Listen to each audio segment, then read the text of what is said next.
Mort d'Abou Bakr. At-Tabari a rapporté qu'un jour Abou Bakr fut invité à un repas par un des principaux chefs de la communauté juive de Khaybar. Le calife se trouvait à table avec Al-Haris ibn Khalada, qui était le médecin réputé des Arabes, et on leur présenta un plat de riz. Abou Bakr en mangea une bouchée. Al-Haris en prit de même une bouchée, mais la rejeta aussitôt en s'écriant « Il y a dans ce riz un poison qui tue au bout d'une année ». Et il en fut ainsi. Au bout de cette même année, Abou Bakr tomba malade un lundi et mourut 15 jours après, le mardi, 8 jours avant la fin du mois. Alors qu'Abou Bakr, que Dieu soit satisfait de lui, agonisait, il se découvrit le visage et dit à sa fille Aïcha, que Dieu soit satisfait d'elle, qui était affligée, « Ne sois pas dans cet état, mais récite plutôt. Et puis voici le vertige de la mort, dévoilant du coup la vérité. Voilà, homme, ce que tu cherchais à fuir. » Sourate Qaf, verset 19. Lorsqu'Abou Bakr sentit la mort venir, les gens lui demandèrent de leur recommander un successeur. Alors il leur désigna Omar ibn al-Khattab. On lui dit qu'il désignait à sa succession quelqu'un de dur, dont le cœur n'était pas tendre, et on lui demanda ce qu'il dirait demain à son seigneur.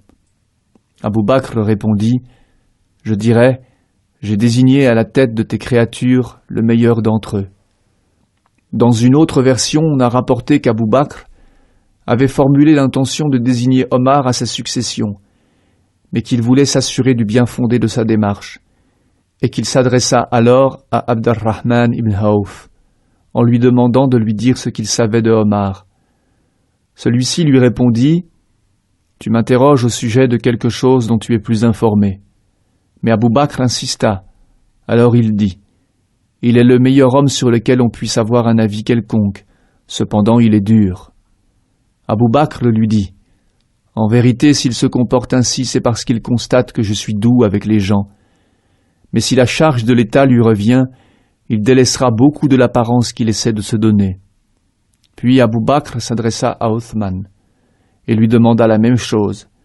Othman lui dit « Par Dieu, tout ce que je sais de lui, c'est que son fond est meilleur que ce qui paraît de lui, et qu'il n'y a pas parmi nous quelqu'un de meilleur que lui. » Puis Abou Bakr demanda à Othman de garder secrète la discussion qu'ils avaient eue ensemble. Puis Abou Bakr demanda la même chose à Usayd ibn Hudayr, à Saïd ibn Zaïd. Puis Abou Bakr demanda la même chose à d'autres compagnons, Muhajirun et Ansar, et tous ont conforté Abou Bakr dans son avis. Alors il convoqua Othman ibn Affan et lui dicta ce qui suit. Ceci est ce qu'Abou Bakr ibn Abi Quhafa confie à Omar. Au nom de Dieu, le très clément par essence, le très miséricordieux par excellence. Ensuite, puis il s'évanouit. Alors Othman écrivit « J'ai désigné à ma succession Omar ibn al-Khattab, et j'ai fait tout mon possible pour ne chercher que le bien pour vous. » Après qu'il eut repris connaissance, il demanda à Othman de lui lire ce qu'il avait rédigé. Et quand il lui lut le texte, Abou Bakr dit « Allahu Akbar, Dieu est plus grand. Je vois que tu as craint que les gens ne divergent si j'étais mort pendant mon évanouissement, et tu as parachevé le texte de mes dernières volontés. » Othman répondit par l'affirmative. Alors Abou Bakr lui dit « Que Dieu te récompense pour le bien que tu as conçu pour l'islam et les musulmans. » Ensuite Abou Bakr confirma ce qu'il avait rédigé.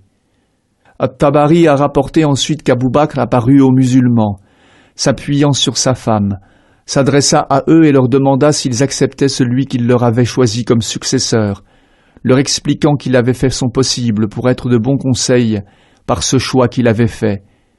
Il les a informés qu'il avait choisi pour sa succession Omar ibn al-Khattab, qui n'était pas un parent à lui, et qui lui devrait obéissance après sa mort. Alors les gens répondirent « Nous avons entendu et nous obéirons. » Ensuite, Abou Bakr, que Dieu soit satisfait de lui, convoqua Omar, avec lequel il s'isola en privé, et il lui dit « Je t'ai désigné à ma succession, et je te recommande de craindre Dieu. Dieu exige que l'on s'acquitte de certains devoirs de nuit qu'il ne peut accepter que l'on retarde pour les accomplir de jour. De même, il y a des charges que l'on doit accomplir de jour. Dieu n'aime pas qu'on les retarde pour les exécuter de nuit. Dieu n'accepte pas d'actes surérogatoires tant que l'on ne s'est pas acquitté de l'obligatoire, qui est prioritaire. Et si certains verront au jour dernier leur balance penchée vers le bien, ce ne sera certes que grâce à leur attachement à la vérité. Tandis que ceux dont les pesées sont légères, ce sera parce qu'ils auront suivi les voies de l'égarement. Et il est bien évident qu'une balance qui n'aura été chargée que de mauvais actes ne vaudra pas grand-chose. Dieu a cité les gens du paradis en les louant par les meilleurs actes qu'ils ont accomplis.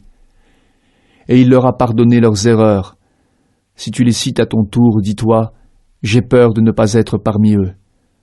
De même, Dieu a parlé des gens de l'enfer, et il leur a rappelé ce qu'ils commettaient. Lorsque tu te souviens d'eux, demande à ne pas être de ceux-là. Ne te rappelle pas uniquement des versets où il n'est question que de la miséricorde de Dieu, mais souviens-toi en même temps des versets qui parlent de son châtiment pour que tu sois de ceux qui craignent Dieu et espèrent en lui, pour que tu sois quelqu'un qui ne demande de Dieu que ce qui est conforme à la vérité, et ne se jette point dans les chemins de la perdition. Si tu prends en considération mes recommandations, fais alors en sorte que le meilleur absent que tu souhaites rencontrer soit la mort, car elle va te rejoindre.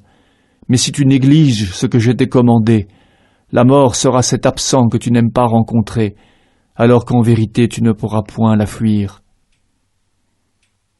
Lorsqu'Omar, que Dieu soit satisfait de lui, le quitta, Abou Bakr, que Dieu soit satisfait de lui, leva ses mains au ciel et invoqua Dieu en disant « Seigneur, je n'ai voulu par cette décision que le bien des musulmans pour les préserver de tout désordre. C'est pourquoi j'ai agi selon ce que tu sais mieux que quiconque, et j'ai fait de mon mieux pour faire le bon choix. J'ai donc désigné à leur tête le meilleur d'entre eux, le plus capable parmi eux de s'acquitter de cette charge, celui qui est le plus attentif et le plus sage. Voilà que ta décision en moi s'accomplit par la mort. Sois celui qui les prendra en charge, car ils sont tes serviteurs. Leur volonté est entre tes mains. Seigneur, réforme en bien leur tuteur. Faire en sorte qu'il soit parmi tes califes bien guidés, et réforme pour lui ses sujets. Le califat d'Abou Bakr as-Siddiq dura exactement 2 ans, 3 mois et 8 jours. Sa maladie qui survint le lundi 7 du mois de Jumada, en l'an 13 de l'Hégire, dura 15 jours, et il mourut le mardi 22, à l'heure de la prière du soir, 8 jours avant la fin du mois. Abou Bakr, que Dieu soit satisfait de lui, mourut à l'âge de 63 ans. Sa femme et son fils se chargèrent du lavage rituel de son corps. Selon At-Tabari, Omar ibn al-Khattab, que Dieu soit satisfait de lui, ordonna qu'on l'enterrât immédiatement. Il fut enterré à côté de la tombe du prophète de Dieu, paix et bénédiction de Dieu soit sur lui, dans la chambre personnelle du messager de Dieu. Omar, Talha et Abd al-Rahman descendirent dans la tombe et y placèrent le corps. Que Dieu comble de sa miséricorde le calife du prophète de Dieu pour sa sincérité vis-à-vis de la communauté. Que Dieu le récompense en bien pour son bon conseil et pour sa générosité. Que Dieu soit satisfait des califes du messager de Dieu. Amin.